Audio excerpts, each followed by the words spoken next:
पिछले कुछ दिनों के डाटा पर अगर नज़र डालें तो कोरोना की रफ्तार बढ़ती हुई नज़र आ रही है।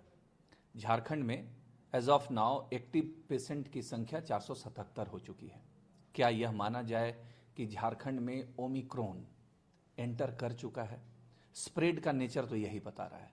हमारे साथ इस वक्त झारखंड के स्वास्थ्य मंत्री बन्ना गुप्ता जी हैं। इनसे पूछते हैं, बन्ना जी, क्या जीनोम सीक्वेंसिंग तो हो नहीं रहा है, रिपोर्ट कोई आया भी नहीं आपके पास, क्या ये माना जाए कि ओमिक्रॉन आ गया झारखंड में? नहीं, देखिए ये तो एक कयास की बात है, लेकिन कोई इसकी अभी तक कोई ऑथेंटिक अभी तक कोई पुष्टि नहीं हुई है। लेकिन हाँ, ये बात ज़रूर है कि थोड़ा स्प्रेड हुआ है और जो बिल्कुल निम्न स्तर पे था उसमें थोड़ा हम देख रहे हैं कि बढ़ोतरी हुई है। लेकिन फिर भी ये ज़रूर माना जाएगा कि हम लोगों को इस विषय पे गंभीरतापूर्वक, चूँकि पुराने अनुभव बड़े ही कष्टदायक और दुखद रहे हैं, तो कहते हैं कि दूध का जला हुआ आदमी मट्ठा को भी फूंक फूंक के पीता है। तो कहीं ना कहीं हमको जो है पुराने अनुभव और पुरानी परिस्थितियों को मद्देनज़र रखते हुए हर चीज़ पर गंभीरतापूर्वक पहल करने की आवश्यकता है। और जिस तरीके से पूरे देश में या पूरी दुनिया में ओमिक्रॉन ने दस्तक दी है, तो उस हिसाब से हम लोगों को सतर्कता बढ़ाने की ज़रूरत है और हम सतर्क हैं। बन्ना जी, इसका एकमात्र जो उपाय तो बहुत सारे हैं। आप सोशल डिस्टेंसिंग, मास्क लगा कर रखें, वगैरह वगैरह, हाथ धोते रहें, ये सारी चीज़ें तो लोग सुनते सुनते अभ्यस्त इसके हो गए हैं। लेकिन असली जो बचाव का जो जरिया कहा जाता है वो है टीका। इस मामले में ये राज्य पिछड़ रहा है। 58 लाख से ज़्यादा लोग इस राज्य में अभी भी 18 साल से ज़्यादा उम्र वाले हैं जिनको पहला डोज भी नहीं मिला है। कुछ समय पहले तक आप टीका का रोना रोते थे कि वैक्सीन नहीं मिल रहा है। अब वो बात नहीं है, लेकिन आप वैक्सीनेट नहीं कर पा रहे हैं लोगों को। नहीं, देखिए, वैक्सीनेट करने के लिए राज्य सरकार पूरी गंभीरतापूर्वक काम कर रही है। लेकिन आप जानते हैं हमारा स्टेट जो है वो जल जंगल ज़मीन पर आधारित है और ये ट्राइबल स्टेट है। बैकवर्ड कमज़ोर वर्ग के लोग यहाँ ज़्यादा रहते हैं और हमारे आप्रवासी भाई बहुत हैं जो समय में बाहर बाहर दूसरे राज्यों में जाकर काम करने के लिए चले जाते हैं। तो ऐसी परिस्थितियों में कुछ वो भी बात है और कुछ जो है भ्रामक रूप से लोगों में एक अविश्वास पैदा हुआ और ये अविश्वास पैदा करने का काम भी केंद्र ने ही किया और इस अविश्वास को मिथ्या करार देने में भी राज्य सरकार की मदद करने का काम नहीं किया। फिर भी हम लोग जो है इसको ज़्यादा से ज़्यादा वैक्सीनेट करने की दिशा में आगे बढ़ रहे हैं। बन्ना जी, एक सॉरी, मैं आपको इंटरप्ट कर रहा हूँ। आप कह रहे हैं कि जल जंगल जमीन, भौगोलिक क्षेत्र, वगैरह वगैरह वगैरह वगैरह, झारखंड के पास ये कैपेसिटी है कि वैक्सीनेशन में वो पर डे, एक उसका एक डाटा भी एक समय आया था कि अगर वैक्सीन पूरा मिले तो 3 महीने के अंदर में हम सबको वैक्सीनेट कर सकते हैं। ये भी बातें आई थी। अब ये 58 लाख लोग बचे हैं, तो क्या ये माना जाए कि सिर्फ जंगल वाले लोग बचे हैं, शहर में लोग नहीं बचे हैं क्या? नहीं नहीं, ऐसी बात नहीं है। चूँकि हमारा जो राज्य में आबादी का घनत्व है, उस घनत्व के हिसाब से यदि आप देखेंगे तो 76% लोग गाँव में बसते हैं, 24% लोग शहर में बसते हैं। और ऐसा नहीं है कि हम वैक्सीनेट करने में कमी कर रहे हैं। हमने भी वैक्सीनेट करने के लिए ज़्यादा से ज़्यादा प्रयास किया है। सुदूर गाँव में जो है हम हमारी गाड़ियों को भेज रहे हैं, लोगों को डोर टू डोर भी जाकर वैक्सीनेट करने का काम कर रहे हैं। लेकिन एक बात तो ज़रूर आपको माननी होगी कि जिस टाइप से वैक्सीन जो शुरुआत में दी जा रही थी, उसी समय ही इतने ज़्यादा नियम कानून कायदे और इतना जो है, उस पोर्टल में जाइए, पोर्टल में आप सर्च कीजिए, फिर नंबर लगाइए, फिर आपका नंबर कब आएगा। तो जो हमारे राज्य में जो हमारा भौगोलिक स्तर है, वहाँ पर नेटवर्किंग की व्यवस्था बड़ी स्लो हो जाती है। नहीं तो जमशेदपुर आप, से नहीं नहीं, वो आप जो कह रहे हैं वो उन बातों को जनता भी समझ रही है, हम लोग भी समझ रहे हैं। इस टारगेट को आप मीट कब तक करेंगे? हम लोग इस टारगेट को बहुत जल्दी इस टारगेट को फुलफिल करने का पूरा प्रयास करें। साथ ही आपके माध्यम से ज़रूर हम प्रधानमंत्री जी से, पहले भी हमने केंद्रीय मंत्री स्वास्थ्य मंत्री की बैठक में केंद्रीय स्वास्थ्य मंत्री जी से प्रार्थना किया था कि केरल राज्य को लोग बताते हैं कि वो फर्स्ट और सेकंड डोज उसका पूरा हो गया, और 100% वैक्सीनेट होने के बाद भी केरल में 100 में 17 लोग पॉजिटिव नज़र आ रहे थे। कहीं किसी ज़िले में 15 थे, 17 थे, 16 थे, इस तरह के कई कई ज़िले के आंकड़े आए थे। उस दिन की बैठक में भी वो पोर्टल में भी दिखाए जा रहे थे। तो हमने उसी दिन निवेदन किया था कि जब जो आपके राज्य 100% वैक्सीनेट हो गए हैं, तो इसका मतलब है वहाँ पॉजिटिविटी रेट 15-16% आ रही है, तो आप वहाँ पर बूस्टर डोज लगाइए।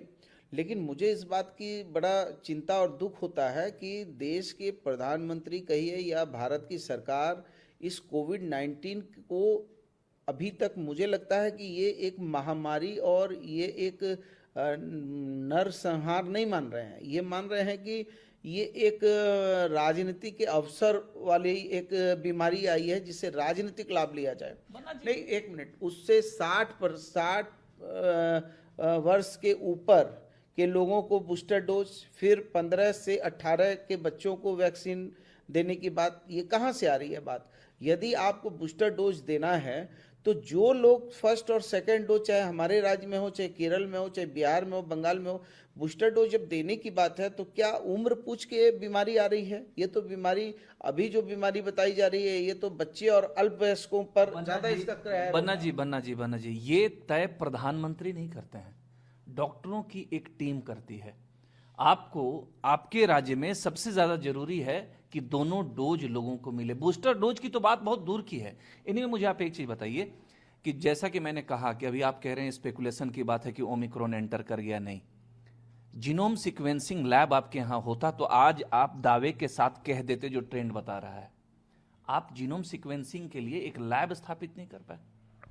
आपको याद होना चाहिए कि हमारे राज्य में पिछली सरकार थी, जो सरकार कहते थे कि डबल इंजन की सरकार थी, वो एक भी आरटीपीसीआर लैब स्थापित नहीं कर पाई।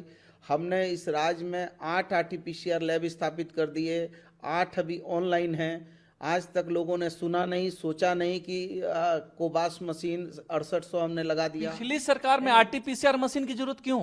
2019 में ये कोविड आपके यहाँ आया है। आप ये बताइए, क्या आरटीपीसीआर मशीन केवल कोविड की जांच करती है क्या? बात तो सिर्फ अभी कोविड की हो रही है। नहीं, कोविड की हो रही है, लेकिन हम आधुनिकता के अब पहले हम लोग जो है सीटी स्कैन मशीन जो है उसको वो 15 स्लाइस का, 16 स्लाइस का करते थे। आज 256 भी पार होके आज 516 में पहुंच गया है। लैब कब स्थापित हो रहा है बन्ना जी? लैब, ये जीनोम सीक्वेंसिंग का लैब कब स्थापित हो रहा है? बहुत जल्दी हम लोग जीनोम सीक्वेंसिंग की मशीन का अधिष्ठापन रिम्स में करने जा रहे हैं। और एक सवाल आपने कहा कि नहीं, ये प्रधानमंत्री नहीं तय करते हैं, ये तो जो है डॉक्टरों की कमेटी तय करती है। ये आप राजनीतिक बात कर रहे हैं। कमेटी क्या तय करती है? जब कड़वा कड़वा बात होगी तो डॉक्टर पर थोप देंगे, जब अच्छी बात होगी तो कहेंगे कि 100 करोड़ वैक्सीनेट किए हैं, इसका जश्न मनाओ। तो देखिए, कहीं ना कहीं इस बीमारी का राजनीतिकरण किया जा रहा है। आप पूर्व में भी देखिए, पूर्व में जब बीमारी एक आदमी केरल में हुआ था, उसी समय हमारे माननीय राहुल गांधी जी ने कहा था कि ये स्प्रेड हो जाएगा, ये देश में स्प्रेड होगा, इसको जल्दी रोकिए, जल्दी रोकिए। नमस्ते ट्रंप को ख़त्म कीजिए, उनको मत बुलाइए, मैटर समाप्त कीजिए, अंतर्राष्ट्रीय विमान रोक दीजिए। लेकिन बन्ना जी, आप भी राजनीतिक बातें कर रहे हैं। मैं बात कर रहा हूं झारखंड के स्वास्थ्य मंत्री से। मुझे पॉलिटिकल बात, लोग समझ रहे हैं कि पॉलिटिक्स क्या होता है। यहां के लोगों को सुरक्षा मिले, ये इंश्योर करने के लिए एक तो क्या ये लैब कब तक स्थापित हो जाएगा, और वैक्सीनेशन ये कब तक आप इंश्योर कर देंगे? बस इसका जवाब दे दीजिए। देखिए, लैब तो हम लैब बिल्कुल ऑनलाइन है, और मैं समझता हूँ कि ये लैब जो है बहुत ही शीघ्र हम लैब का अधिष्ठापन करने जा रहे हैं। और जितनी आपको चिंता है उतनी हमको भी चिंता है कि हम ज़्यादा से ज़्यादा लोगों को वैक्सीनेट करें। इसके लिए हम लोगों ने 124 जिले के उपायुक्तों को टास्क दिया है, और उनको समय सीमा भी सुनिश्चित करने की दिशा में हम उनको ये कर रहे हैं। न्यू ईयर बन्ना जी है सामने, लोग जस्ट मनाने हर जगह भीड़ लगा रहे हैं, जा रहे हैं। बतौर स्वास्थ्य मंत्री आप क्या कहेंगे? क्या आपको लग रहा है कि इस राज्य में भी कुछ रिस्ट्रिक्शन की अब जरूरत है, क्योंकि आपदा भी आप ही देखते हैं? नहीं, देखिए, हम लोग इसकी विवेचना कर रहे हैं, और सारी चीज़ों का अवलोकन मूल्यांकन करने के उपरांत यदि ऐसी परिस्थितियां बनेंगी जिन परिस्थितियों में हम लोगों को कोई कड़े निर्णय करने होंगे, तो हम लोग इस पर फिर से विचार करेंगे। जो एक कमेटी होती है जो माननीय मुख्यमंत्री जी की अध्यक्षता में हाई प्रोफाइल कमेटी होती है जिसमें मुख्य सचिव और होम सेक्रेटरी हम सारे लोग रहते हैं। तो हम लोग इस पर डिस्कस करेंगे। हमारी बहुत पैनी नज़र है और हमने जिस तरीके से प्रथम चरण और द्वितीय चरण में हम हमारे राज्य की जनता को जिस तरीके से स्वास्थ्य लाभ देने के लिए और उनकी जान माल की सुरक्षा के लिए सरकार ने कोई कसर नहीं छोड़ी थी, नए नए इनोवेशन, नई नई व्यवस्थाओं के साथ हम खड़े थे। आज भी हम पूरी तरीके से संकल्पित हैं कि हमारे राज्य में यदि कोई भी दुख तकलीफ होगा तो सरकार गंभीरतापूर्वक कदम उठाएगी। सरकार गंभीरतापूर्वक कदम उठाएगी। जीनोम सीक्वेंसिंग लैब की जहां तक बात है, इन्होंने कहा कि बहुत जल्द इस्टेब्लिश होगा। वैक्सीनेशन जो कंप्लीशन की बात है, इन्होंने कहा कि वो बहुत जल्द हम पूरा कराएंगे। एक मतलब एक तरीके से गति देगी सरकार, लेकिन दूसरी तरफ इन्होंने एक तरीके से आगाह भी किया है कि कोताही मत बरतिए, कहीं ऐसा ना हो कि सरकार को कुछ कड़े फैसले लेने पड़ जाएं। राजेश कुमार सिंह, ईटीवी भारत, रांची।